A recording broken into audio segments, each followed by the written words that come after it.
So we just covered cold outreach, and we are now transitioning to the type of advertising that I made at least half of my wealth from, and that I never talk about at all. And I get all my questions about content, which is ironic to me because I'm really new to content, but all of the money, or the majority of the money I've made, has been from paid ads. And so that is what we're going to talk about. And I really don't make a lot of content on this, so I've been really excited to share this training with you because I think it will make you a lot of money. All right, just as a quick recap here, we covered warm outreach, so how you reach out one-on-one to people you know. We covered how to post content and monetize content, so posting one-to-many to people you know, to your warm audience. And then we talked one-on-one how to communicate to strangers to get them to want to buy your stuff. And so finally what we're doing is we're communicating at large, at mass, to strangers through paid ads. So this is the final of the core 4. Now to be clear, these are the only things that one person can do to let other people know about their stuff. The second half of this training is going to be using this on steroids, which will be great. All right, so here's a quick story around this. When I first, and this is why it's kind of interesting, so like I technically did the warm outreach and I made a post to get some of my first customers, but when I actually opened my gym, the first thing I did was that I ran ads.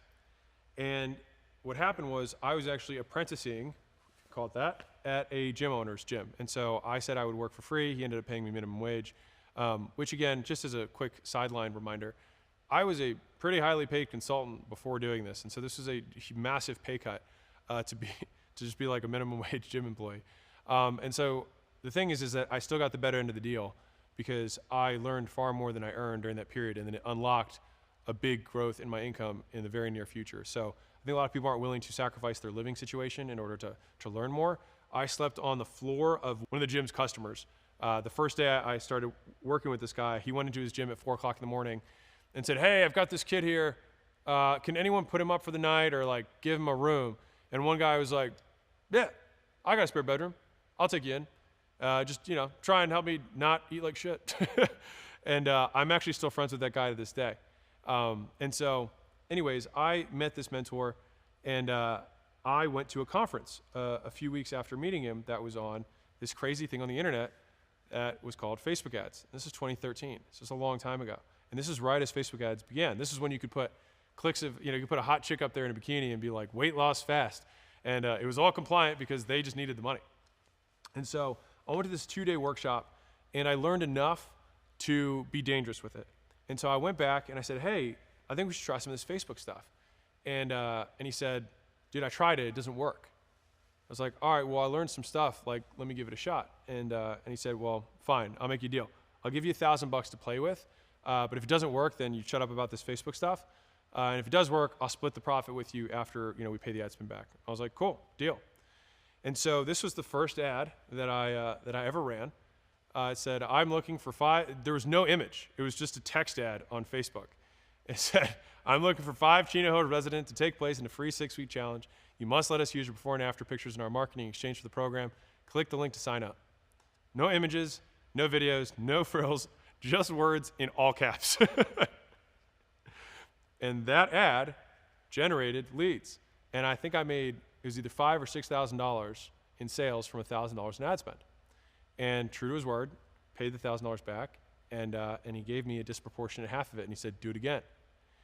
And that was my first foray into paid ads. So I got leads, I called him up, I brought him in person, and I sold him a 6-week challenge. And then on top of that, they would pay for the program, and if they won or if they lost over 20 pounds or whatever the goal we set for them was in the 6-week period, we give them the money back. Now, the mousetrap of how this worked is that most people assume that we did this to like hoodwink people, but we had over 70%, 80% of people, depending on the challenge, would hit the goal. And so it wasn't that people didn't hit the goal, it's that just like a perfect lead magnet, once you work out for 6 weeks, what do you want to keep doing? Working out. I can promise you that most men and women that I have found, when they start seeing progress and start looking better, what do they want? More. And so all you do is say, "Hey, you hit this goal. Are you at your high school weight yet? No. Isn't that what you wanted? Yes. I think it's going to take a year. Do you want to take this and credit towards the year? Yes." And just like that, we would close it into a long-term thing. All right. And so this was the result. I ended up getting 19 people at $299. I didn't know how the pricing stuff worked, but it worked out. I got $5,700, I think. So I guess that was what it was, $5,700 from the first campaign that I ran. And so that was the money. And then you'll notice here that many lead generating paid ad systems are very simple in nature. Like that ad was not complicated. And that ad might work on new platforms even today because of the simplicity and the clarity of the communication. So like, do you want more members? Getting more members can be hard. We make it easy. Grab all free, fill your gym in 90 days, masterclass below, right? Doesn't have to be complicated. And so fundamentally, what we're doing is we're showing an ad with a lead magnet or some sort of offer to get our ideal audience to want our thing and take one step towards us. And then from there, we build and structure our mousetrap such that we can cover our costs to acquire them and then still make a profit. So let's get into how paid ads work. So if you think about it from a larger perspective, your paid ad interrupts other people's content. So someone is on Facebook, or someone is watching television, or someone is consuming organic content, like we talked about making content. But now you're on the flip side. You are actually interrupting their stream of value with your paid ad. And so this is what allows you to get instant scale because you don't have to have the audience. You interrupt other people's audience, and you pay the platform as an intermediary. And so that is how you reach strangers. All right? So paid ads are a way to advertise one-to-many to cold audiences, people who don't know you. Paid ads work by paying another person or business to put your offer in front of their audience. Think of it like renting eyeballs or earballs. So you don't buy them, you don't own them, you rent them for a fee. And ideally, you make more back from your paid ad and your monetization vehicle behind that than it costs you to get them. So do ads work? It's how well can you make them work. And so here's the thing, is that unlike the other methods that we've talked about, especially posting content, the reach is guaranteed. You pay for the reach. So you know that your ad will reach X amount of eyeballs. The question is how well or how efficiently you can extract value from those eyeballs versus the cost of reaching them. And so paid ads give us 4 problems to solve that are new. And so let's break them down. Number 1 is you have to know where to advertise because there's lots of different platforms out there. So how do you pick the platform to advertise on?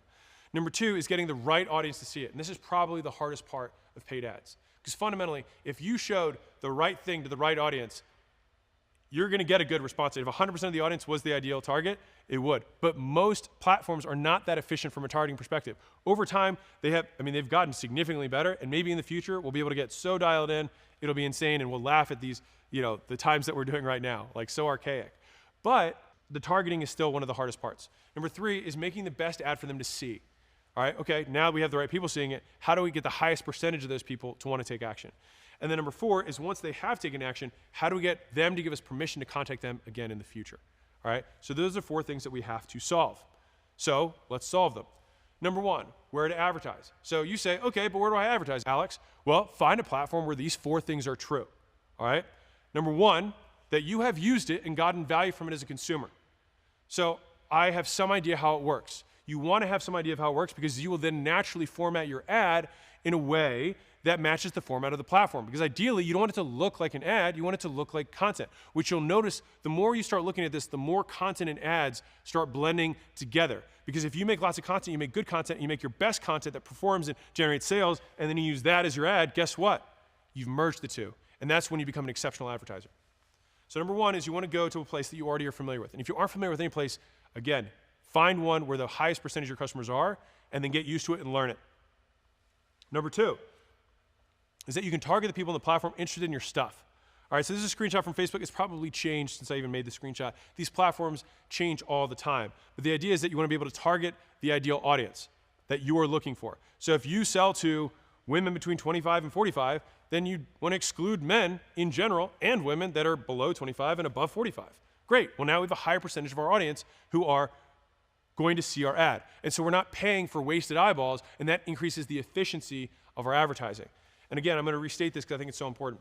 Paid ads is not about whether they work, it's about how efficient they are. Because if you think about it from big picture, if I had enough money to pay to reach every single person in the entire world, I would generate a return. The question is whether the return would be greater than the cost. And so with paid ads, you can reach everybody. And that's why they are one of the fastest ways of scaling big. But you have to manage your costs. So it's about efficiency, not whether they work.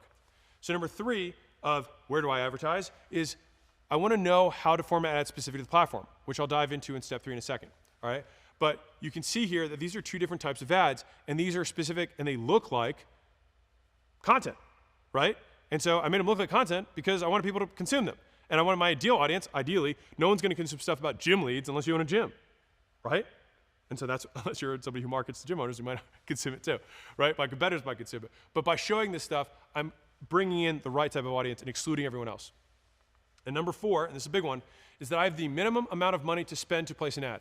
All right, so different platforms have different minimum spends. So if you want to run a TV ad or a radio ad, you have to spend a lot more money up front than some of the newer platforms today where you can micro spend. You can spend $5 for an ad, which is why some of the new social media platforms have democratized access to paid advertising, which 50 years ago, you could only run radio and newspaper and TV. And that was it. And there was a huge barrier to entry. And so what's happened is that we've had all these tiny competitors that enter the marketplace because the barrier to entry is lower, which creates more competition, but more opportunity. So, pro tip, place your ads where your competitors place ads to start. Right? This might seem counterintuitive, but platforms often have different ad types. So for example, on LinkedIn, you can send message ads or you can run newsfeed ads. On Instagram, you can run ads to the newsfeed or to stories. On YouTube, you can run ads on the sidebar, the midstream, or the pre-roll. So how do you know where to start? Just look at the placement of other people in your space and start there. If they can make it work, so can you. Again, this is just like following the top guy in the sales team. Replicate before you iterate. Once you've matched their performance, then you can get cute with it. But for now, if you're just starting out, replicate first. Again, not copy, model. Okay. Action steps. Start with one platform that meets those 4 requirements and start watching, listening, and reading ads on that platform as a first step to learn how to make one. All right? And so I think I have this in the book. I'll say it now then. Is most platforms have ads libraries where you can search because of advertising compliance, where you can look for the top ads of anything. And so my recommendation is look for the ads that have been running the longest and have the most engagement. Then transcribe those ads. And what you want to look for is how they hook, retain, and reward the person, how they make the offer, and what offer they're giving them. And so when you're looking at these things and how, the language they're using, if you write down or transcribe 50 or so ads that are the highest performing ones, it will give you such a head start on making your own ad. And again, don't copy one ad, look at 50, and then let it mess around, swirl around in your brain, and then write your own version, write 10 different versions of it, and then use those and format them similarly and place them in a place that is already shown to convert. If you do that, you'll be 9 steps ahead of everybody else. So that's where you advertise. That solves problem 1. Problem 2 is, okay, what should my ad say? So, okay, but how do I get the right people to see it? You target them. So here's my little image of finding people, right? So if we start the entire world, which you kind of do, we need to be a bit more specific. So if you chose a platform that has 100 million users, you've already cut out 99% of the world, right? So continue to cut down. Specific is good. I'd rather you be too specific to too small of an audience. This is the lakes, ponds, puddles, oceans perspective. Start with the puddle and then move out. Because what will happen is you'll have the highest ROI in the puddle, and then you can move a little wider. And that will afford you the money to be a little bit less efficient. And then that'll afford you money to be a little bit less efficient until eventually, if you're good enough, you can market to the entire world. And so the first round, we selected our platform. The second round is selecting within that platform how we target. All right, so modern advertising platforms have 2 ways to target, and you can use them separately or combine them. Number 1 is you target a lookalike audience. All right, this is a fancy term, so I'm not going to spend a lot of time on it. But modern platforms can show your ad to an audience that's similar to and much bigger than a list you provide. Remember we had that list? Guess where we get to use it? So advertisers call this a lookalike audience. So you have this list that we've already created from your warm outreach and your cold outreach. Add them together and then upload those lists. Now, the higher quality of the list, the higher quality the output of the audience will be. So if you are a big enough company that you have 1,000 customers, then uploading a customer list will find you more people who are like your customers. If you upload people who just opted in, then they'll find more people who just opted in. Now, that's not as good as customers, but it's better than a completely cold audience, right? So you upload their minimum list size to create a lookalike audience. The bigger and the better equals better for the list quality. And you want to add your warm reach out list and your cold reach out list together if you need to, all right? So that is type 1, is that you target a lookalike audience. The second way that you can target, and you can combine these two, is you target with a factor of your choosing. So remember earlier I was saying age, income, gender, interest, time, location, etc. Those are all things that you can target. So sure, you can have your lookalike audience off that list, and then you can add in age, gender, income, interest, time, geography, etc. And so that gets it even narrower. Now, you could do one or the other or both. It just depends on the size of the pie that you're looking at. all right? So for example, if you know no one over 45 or below 25 has ever bought your thing, then exclude those people, right? If you sell car parts, then show your ad during car shows and on car channels, right? If only people with pets buy your thing, then include pets as an interest, right? That's the idea here. And the big thing here is that targeting becomes one of the hardest things of paid ads, but this is the only problem to solve. Because fundamentally, if the right people see your ad and your lead magnet or offer is exceptional, they will engage. So if your paid ads aren't working efficiently enough, it just means the right people are not seeing them in enough quantity. So you just got to work on your targeting, all right? It massively simplifies the problem to be solved.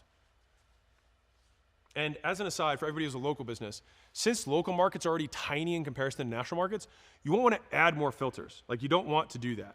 All right, so be as specific as possible, but no further. And the thing is that local markets on their own are already like 0.1% of a nation, so you're already pretty narrow. So if you're marketing like local, like 2-3 mile radius, you don't want to add more than maybe one filter, right? So like maybe it's older folks, or maybe it's men, or maybe it's women, but I wouldn't add much over that. And especially if you're in a like really tiny market, like you're already going to reach everybody with a pretty nominal amount of spend. And so it's okay to just be a little bit more inefficient because you're already so tiny and targeted. And as an aside, local targeting and local ads are one of the easiest types of ads to run because you already have so much trust. It's one of the differences between national advertising campaigns and local. Because if you're like, hey, we're next to the 7-Eleven on 5th and Gold, then people are like, oh, I know where that is. And so you don't even need to sell anything. You can just get them to opt in and you just call them. You're like, hey, oh, where are you at? Oh, yeah, we're on Christ. Oh, well, why don't you come on in? Like, it doesn't have to be complicated when you're local. So again, as an aside, if you're a local business owner, if you have the offer right, you just target your area and you're usually good to go. So here are your action steps. Bring all your lead lists together in one place. Separate them by past and previous customers, warm outreach, and cold outreach. If any of those lists are big enough, then use the ones that are closest to your customers. If you don't have a big enough list, then combine them into one list, and then over time, once you get enough customers or get enough scheduled calls, and you can sift those out, re-upload those and make it look like an audience off of that, and then add your targeting stuff. And if the platform allows, use these lists in order of quality to create the look-like audience, and then add filters. And that's it. That's the game of targeting, all right? And if you're incapable of making a look-like audience, then just start by targeting interests on their own. Just start targeting people with pets in an area, in a state, whatever. So step 3 is, but what should my ad say? So there's 3 kind of elements to an ad as I've broken these down, all right? You have a call out, you have the value of the ad, and then you have a call to action. So you might notice, this is the hook, retain, reward, just said differently. The call out is the thing that gets their attention. It's the hook. And I purposely use different language here because it's the concept that matters more than the nomenclature, all right? The value is the meat. That's what retains them, right? They get some, and we do that value, provide that value so that they trust us and like us more and are more willing to take the next step. And the reward, as we want to position it for them for consuming this ad, is to take the next step, right? If you got value from this thing, then you'll love X, Y, Z, all right? And as a side note here, I want to make this point, is that as you become an advertiser and you learn the game of advertising, I would recommend that you don't skip ads. So I don't have any premium memberships, I don't think, to any platforms. And when you're trying to consume or learn an industry, you should click on every ad of people in that industry, in your industry, so that your newsfeed is filled up with that. Don't let it hurt your ego. You're learning. And there's no better school of advertising than what's working right now today, right? And so I would highly recommend that you don't do premium subscriptions that make you skip the ads, and I would recommend clicking on every ad you possibly can so that you start getting targeted by more of them until eventually your whole newsfeed is ads, so that the highest value thing in your newsfeed is what you learn from everyone else. All right, so just what it has done for me is it has transformed what used to be a nuisance into an ever-learning experience for me. So actually advertising in general now, I get value from both the content that I'm watching and the interruption because I learn from both. And so that's one of the unique things that we can do to make our lives just a lot better as advertisers, because like now, things that people see as a nuisance for us is just school. And so what we're looking at here, and this is what I was referencing earlier, is that you want to look at how they call out their ideal customers. Like the hooks, so important, right? Figure out what they're saying, because their language, like, do they say gym owners? Do they say health club owners? Do they say micro gym? Do they say fitness professionals? Do they say trainers? Do they say personal trainers? Do they say PTs? Like, what is the language they use? And usually it's the language that they use to self-identify. And we want to use their language to talk to them, right? And so look at what everyone else is doing just to get an idea of like, oh no, okay, that isn't the avatar I want. This is the avatar I want. I want more of those. And then you click down those pathways. Number 2 is how they present the value elements. So we talk about the value equation. So what is the dream outcome? What is the perceived likelihood of achievement? What is the time delay? What is the effort and sacrifice? How are they describing each of those value elements and their inverses, right? The dream outcome versus a nightmare, right? The perceived likelihood of achievement versus the risk. The time delay versus the speed. The effort and sacrifice versus the ease and simplicity, right? And so we want to see how they present those elements in the ad so that, again, we can model the language, not the same, don't copy it, because, again, you want to make it your own and you want to make it for your products, but you can still use the same linguistics to get people to respond. And then finally, how they give their audience a call to action. Well, how do they get them to do the thing? And so let's use the 3 chunks to make an ad. I need to get them to notice my ad, which is the call out. I need to get them to interest in what I have to offer, which is the value. And call to action gets them, I need to tell them what to do next. And once I do that, they will take the next step. So, call out. People noticing your ad is the most important part of the ad by a lot. The purpose of each second of the ad is to sell the next section of the ad. So think of them as mini content units that are continually spinning within an ad package, okay? And so the headline is the first sale. And so focus your effort front to back. So if you're thinking about this, you want to put 80% of your attention on the first 5 seconds. And you're like, that's crazy, because it won't take me so long. It should. Because if you're doing enough research and you're doing enough homework, if you nail the first 5 seconds, honestly, almost every ad will work, if you're targeting the right people, okay? The first impression is the part of the ad that I test the most. I'll give you a little example from me. So when I record ads, so this is a tactical tip that's not in the presentation, so you just have to enjoy this while you have it. When I would record ads, I would record maybe 10 meaty ads, so like the actual value component of it. So I'd break one belief, or I would demonstrate one skill, or some little nuance that they didn't understand as well that I knew that I could demonstrate based off experience. And that would be the meat of the ads, right? That's the value part. So I record the value separately. And then I would go and record 30 different hooks. And then when you have 30 hooks, you can paste those onto 10, and I have 300 different ad variations that I can use. And as soon as I have the best converting hook, then I can see which value converts best off that hook.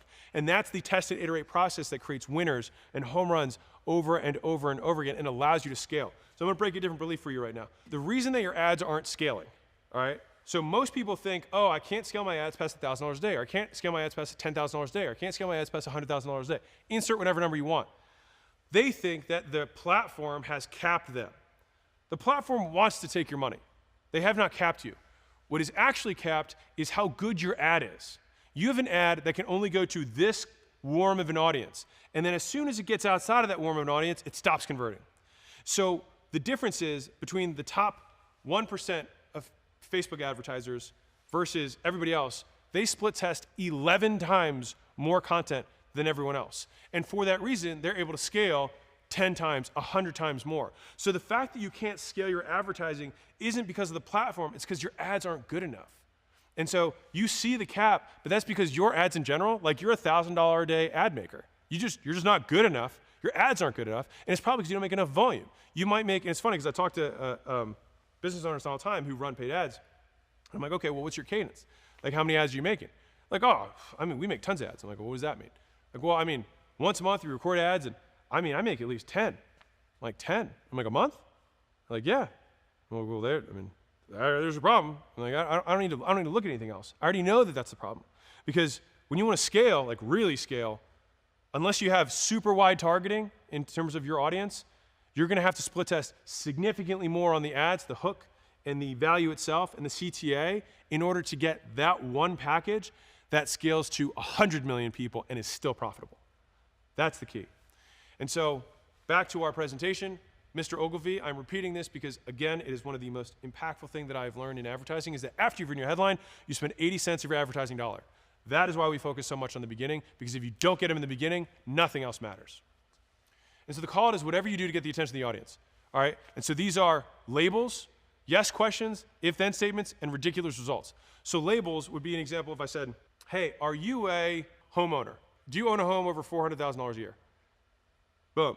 Yes questions are, do you sweat at night? Do you toss and turn? These are implied yes questions. Someone says, yeah, that's me. Oh, I do that. Do you snore a lot? Do you sleep with your mouth open? Do you wake up with cotton mouth in the middle of the night? Do you always have a water thing next to your bed? Ah, that is me, right? All of a sudden, these are yes questions. People are like, yeah, that's me, right? These are two different examples of callouts. If-then statements. If you are born between 1974 and 1885, then you may qualify for mesothelioma, whatever the thing, right? The thing is if you were in this area at this time, you may X, right? It's if-then statements. And mind you, that's for a lawsuit, but fundamentally it works the same way. If, then, right? And then finally, you have ridiculous results. Gym in Colorado opens first day, overfilled, has to refund customers because they can't fit them all. Well, if I'm a gym owner, I would be interested in that. And then I might read more. And so I got the call out, I got the right person. So these are the 4 most common, or at least the ones that I find work best to get call outs that work. So labels that they identify with, yes questions or things that they would nod their head up and down to, if-then statements, and then ridiculous results. Labels are a word or set of words putting people into a group. These include features, traits, titles, places, and other descriptors. So Clark County moms, gym owners, remote workers, I'm looking for XYZ. When I said I'm looking for 5 local Chino Hills residents, that was a label, all right? To be most effective, the ideal customer has to identify with that label. That's a local ad hack, by the way. All right, yes questions, we went over that. They should say, yes, that's me. Do you wake up at pee more than once a night? Do you have trouble tying your shoes? Do you have a home worth more than 400 grand? Yes questions. If-then statements, all right? If they meet your conditions, then you have to make a decision. If you run over $10,000 a month in ads, I can save you 20% or more, right? If you were born between 1978 and 1986 in Muskogee, Oklahoma, you may qualify for a class action lawsuit. If you want XYZ, then pay attention. And then ridiculous results. Bizarre, rare, out of the ordinary stuff, right? Massage studio books out 2 years in advance, client's furious. This woman lost 50 pounds eating pizza and fired her trainer. Government is handing out $1,000 checks to anyone who can answer these 3 questions, right? These are things that are bizarre and ridiculous that get attention, all right? And so callouts also don't have to be just words. They can also be noises or visuals in the environment. So you've got contrast, likeness, and the scene. So contrast is any stuff that sticks out in the first few seconds. Colors, sounds, the movements, etc. Note what catches your attention. So when you're watching these other people's ads, you're looking for the callouts, you see the words that they're using, but also look at everything that's not spoken. And a lot of times, 90% of communication is nonverbal. So we want to look at everything else too. So a bright shirt, for example, almost always gets more attention than a black or dull shirt, right? Attractive people almost always get more attention than plain-looking people, right? Moving stuff almost always gets more attention than still stuff. Is that making sense? Cool. So that's contrast. The next one's likeness, all right? So thinking visually, think about this as showing the label versus saying the label. All right, so the features, traits, title, places, and other descriptors that they identify with. All right, so people want to work with people who talk, look, and act ways familiar to them. Why? Because they have received reward from people like that in the past, right? And you may not, you personally, look, talk, or act in ways familiar to them. So if you serve a broad customer base, then use ethnicities, ages, genders, personalities in your ads that look like them, not you. So if you serve a narrow customer base, example, medical devices for seniors, then use people who look like them. So if I want to market to doctors, wear a lab coat. If you're marketing to plumbers, make sure your background has pipes in it or is under a sink, right? You want the person who's doing the ad and the background to sync up with the ideal customer. And I'll show you, I'll prove it to you that if you are the one in your ads right now and you look at your customers and they all look and talk like you, why do you think that is? Because your ad calls out to people who look and talk like you. And so if you want to expand beyond that, then use people in places that look more like them. By the way, that's also how you scale a company massively, especially if you have a diverse audience. You want to show different personalities as the heads, talking heads, that become the faces of the brand, and then you can retreat back and own the whole thing. All right? So the scene is showing the yes questions and the if-then statements visually. So example, an ad with a person tossing and turning in bed calls out to people with sleep troubles. A pear next to an hourglass can call out to people with a pear-shaped body. A room full of staff stacked to the ceiling calls out to people who have too much junk, right? A rock hitting a window calls out to people with broken windows. A local landmark, locals think, hey, I know that place. They pay attention. So we want to use the scene in addition to the words, in addition to the contrast, to get people's attention. We want everything aligned to call them out. And so if you're like, oh, it only takes me 5 seconds to do this. Think about each of these elements that you want to sow into the beginning so you can maximize how many people see and engage with your ad. That is the difference between $1 million a year advertising campaign and a $100 million a year advertising campaign. Okay, action step. So I'm always impressed with the clever and innovative ways advertisers call out to their prospects. So instead of muting or hitting skip ad, look for the call outs. Become a student of the game, and my goal is that for the rest of your life, when you see an ad, you turn up the volume. Once we do that, we've called them out, we have to get them interested, right? So if people think an offer or lead magnet has big benefits and tiny costs, they value it, right? If the costs outweigh the benefits, then they don't value it. Should make sense. The best ads make the benefits look as big as possible and the costs look as small as possible. So here's my framework that I use when I'm writing ads. And so I want this to be more of an ideation framework than a write these words framework.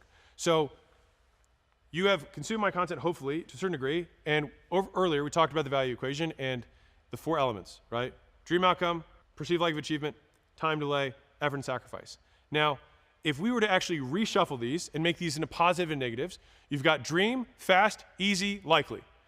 On the bad side, you've got nightmare, slow, hard, risky. And so those create the what. So think about carrots and sticks. The carrot is all you want them to have more of. They want more dream, they want more fast, they want more easy, they want more likely. Stick is nightmare, less slow, less hard, less risky. We're going to look at all 3 of these, and then who, and then when, and we're going to combine these into a copywriting framework for you to make any ad. So let's start with the what. So the 8 key elements are just the 4 value elements taken into positive and negative, carrots and sticks, all right? And just think about positives and their opposite. All right, dream outcome, nightmare, perceived likelihood of achievement, risk, time delay, speed, effort and sacrifice, ease. Those are the 4 or the 8 elements together. And so a good ad for dream outcome will show and tell the maximum benefit the prospect can achieve using the thing you sell. It should align with the ideal prospect's dream outcome for that sort of product or service. These are the results they experience after buying the thing. Okay? Now the opposite of that is a good ad will also show them the worst possible hassles, pain, etc. of going without your solution. So in short, the bad stuff they experience if they don't buy. So you don't want to just show the dream outcome, you also want to show them continuing down the path of not experiencing your solution and how much worse it would be, especially effective with problems that get worse over time. So with perceived likelihood of achievement, which we've talked about a lot, or at least I have earlier in this, because of fast failures, we assume that even when we buy, there's a risk that we don't get what we want. It makes sense. That's why we don't buy everything, because we don't believe everyone, because we've been burned in the past. So we lower the perceived risk by minimizing or explaining away past failures, emphasizing the success of people like them, giving assurances by authority, guarantees, and how what you have to offer will at least give them a better chance of success than what they currently do. That is the idea. Now, the flip side of that is that we show a good ad will show them how risky it is to not act, what their life will be like if they carried on as they always have, show how they will repeat their past failures and their problems will get bigger and worse. Now we get to time delay. A good ad will show them how slow their current trajectory is, or that they will never get where they want at this current rate. On this part, we're prodding on the pain, and then we can flip it and say, to get the things we want, we know we have to spend time getting them. A good ad will show and tell how much faster they will get the thing they want if they buy our thing, or they take the next step. Effort and sacrifice. A good ad also shows the amount of work and skill they'll need to get the result without your solution.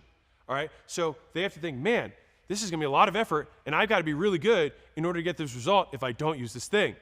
Whereas they'll be forced to keep giving up the things they love and continue suffering from the things they hate, or worse, that they work really hard, sacrifice a ton right now, and get nowhere. This is what we want to show and describe in the ads in as short and compact as possible. And these are the things I'm asking you that I want you to look out for and listen for in the ads that do well. Now, all 8 elements aren't necessarily going to be available or included in every ad, but they will have elements of each of these 8 things. And the more of these elements you can weave in seamlessly together, the more powerful the ad will be. All right? And so the opposite of that would be ease. To get the things we want, we know we have to change something. But then we assume that we have to do stuff we hate and give up stuff we love. And ease comes from a lack of needed work or skill.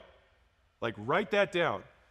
Ease comes from a lack of needed work or skill. So if you can show someone that it doesn't take a lot of effort and they don't need to have a lot of qualifications in order to get this thing or this outcome, then they will feel like it's easy.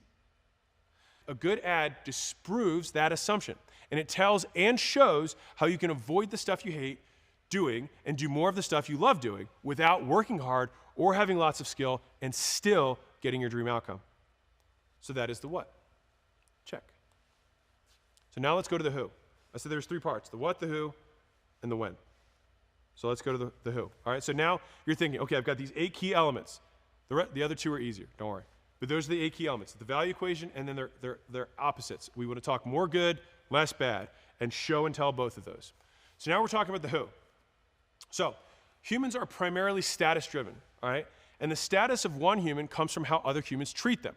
All right, so people gaining status, your customers, and the people giving it to them, their spouse, their kids, their parents, extended family, colleagues, bosses, friends, rivals, competitors. There's lots of different people that give and dole out status to your customer.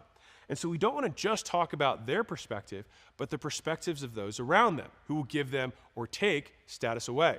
So as an example, if I were selling weight loss, I can look at any of the key 8 variables that I talked about beginning and say, okay, how can I describe how fast this was, but not just from, okay, well, 2 months into the future, he pulls his belt loop and he sees that he goes 2 notches lower.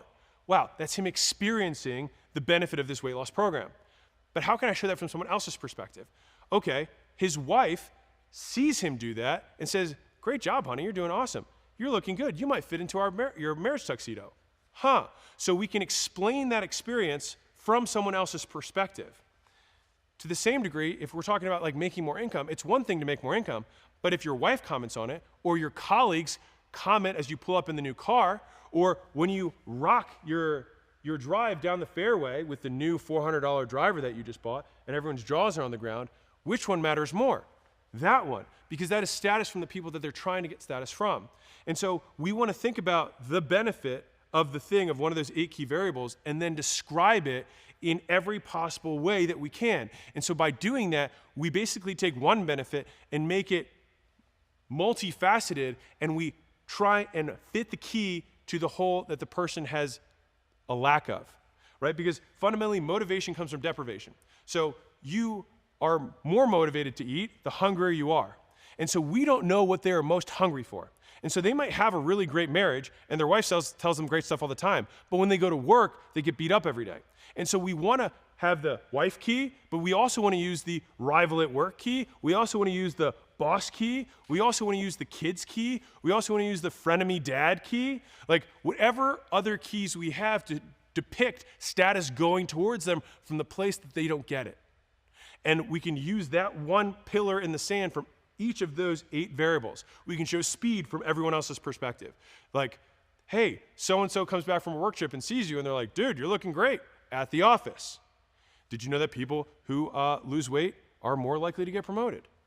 Right? So there's different ways that you can tie the benefits in to different environments and circumstances, and we want to hit as many of those piano keys as we can to play the right song.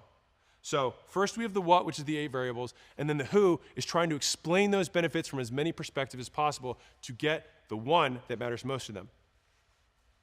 So that's the who. And then finally we have the when, all right? So people often think about how their decisions affect the here and now. But if we want to be extra compelling, and we do, we should also explain what the decisions led to in the past and what the decisions could lead to in the future. So we do this by getting them to visualize through their own timeline, past, present, and future. Okay? So, in that same weight loss example, to just keep it consistent, I can talk about how their wife used to think about them when they got married. I can think about their wife, how they perceive them today. And then I can think about how their wife is going to perceive them in the future once they've lost weight. I can also take the negative of that and talk about how they have struggled in the past with their weight loss and the negative thing that their wife has lost respect for them, right? In the past and the present, and this was a tough one, but incredibly compelling, is negative visualization in the future. So if I say, hey, if you keep going on the path you are, you've gained 5 pounds a year every year. So 5 years from now, if you step on the scale and you're 25 pounds heavier, what will your wife think then? What will your kids think then? What if you can't play with your kids, but the rival dad can play with your kids and his kids? And you can't because you're on the sideline because your ankle hurts or your knee hurts because you're overweight, right? And so we're playing positive scenarios, moving through the timeline, through them personally, and other people's perspectives, and we have 8 of the variables. So when you multiply this together, if you're thinking through this, you're like, whoa, there's not unlimited, there's just a very large amount of variables that you can use here to describe the benefits and the costs of the thing you sell. So if we make the benefits more of all the good stuff from all these different angles, past, present, future, and minimize the costs from all these different angles, past, present, future, then we have a very compelling ad. And so you can't hit all of them, and that's the idea. But this will give you an endless variety of ways to attack the prospect's belief system so that you can persuade them to do the thing to help themselves. And those are the fundamentals of making the value content in a good ad. And so when you put the what, the who, and the when together, we answer the why they should be interested. And so their spouse, who, will perceive how fast what they fit into, right? That suit your wife loves that didn't fit but does now, in the future, when, or how the kids who, month after month, when, right, got more interested in eating healthy and tagging along during workouts, the what, or how they, who, catch a look at themselves in a reflection in the mall a few months later and realize stuff actually fits me in the store now, right? So their spouse will perceive how fast they fit into that suit that she loves but doesn't fit but now does in the future, or how their kids month after month got more interested in eating healthy and tag along during the workouts, or how they catch a look at themselves in the reflection in the mall a few months in and realize, shoot, the stuff fits me in the store now. So all I did there was show the benefits and the costs from different perspectives in past, present, and future. And you can think about unlimited ways to show variety for one thing that you sell. And that is what gives you endless variety in the ads that you make.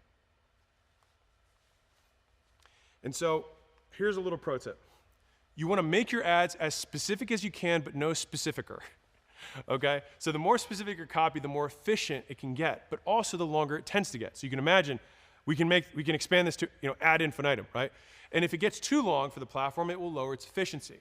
So make the ad in its entirety as specific as you can in the most efficient space you've got. All right? If you've got audio and visuals at your disposal, then use contrast, likeness, and the scene itself to match your copy. So sometimes the work will have to be done not using words, but with the visuals that can say a lot more than the words ever could. All right? It becomes more specific without getting longer. And this makes your ad even more efficient and profitable. So again, I've given you a lot of variables here, and that's because there's a lot of ways to advertise, or at least a lot of things that could be contained within an advertisement. But these are the frameworks that I use, that I've used successfully to scale our company's paid ads, okay? And so when we combine everything we can get the prospects going toward, the 4 value drivers, and also what they're getting away from, the 4 opposites, which is the 8 key drivers, the many perspectives we can show them gaining status, and different timelines for each, we get unlimited inspiration for our ads, right? And so I want you to get as many advertising angles with your offer as you can with the what, who, when framework, all right, which I just went over. And then finally, now that we have the meatiest part of this, we just have to give them a call to action. And it's crazy how many times I see ads and they don't have a good call to action at the end, all right? Again, this is about being clear, not clever. So if your ad got them interested, then your audience will have huge motivation for a tiny period of time, all right? So we have to take advantage during that short window. Tell them exactly what to do next, so spell it out. Click this button, call this number, reply with yes, go to this website, etc. All right? You want to make the CTAs quick and easy. So easy phone numbers, obvious buttons, simple websites. For example, a common CTA is to direct the audience to a website. So make your web address short and memorable. Go to acquisition.com, right? And as an aside note, if I said alexsprivateequityfirm.com/free book and course 2782, right? Versus acquisition.com/training. I think that the world actually has this mispriced, genuinely. I think that short domains are worth more than they go for, because I think there's some brand credibility, but I think the biggest benefit that is unspoken is that it is memorable and that people will type it in.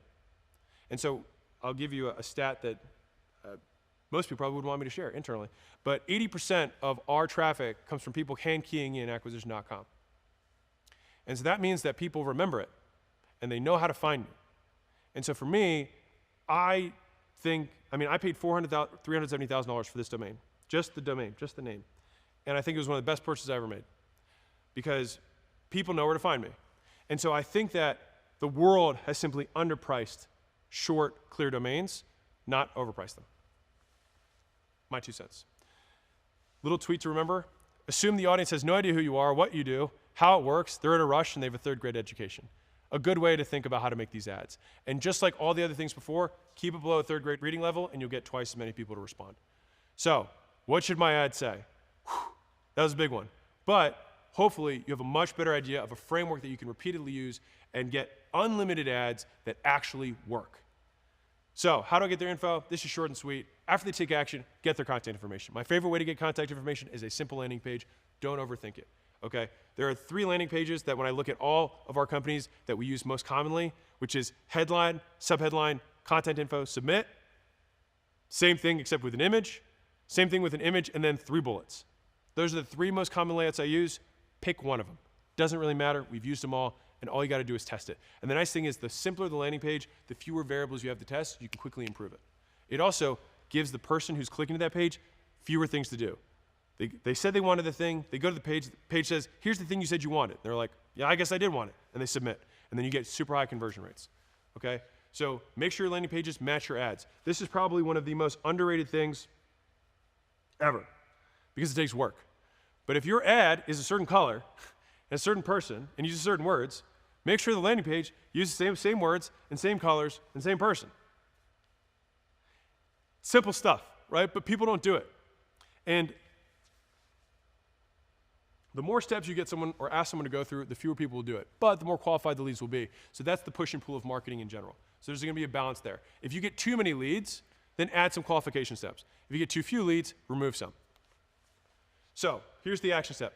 Build your first landing page. I wasted 4 years feeling too scared to make a landing page because I was like, I'm tech afraid. I tend to be slow with technology. I try not to be, and so I'm working on that. But when I finally tried, I finished my landing page before lunch. So it took me 4 years to decide to start trying to build a landing page, and I built it in 4 or 5 hours.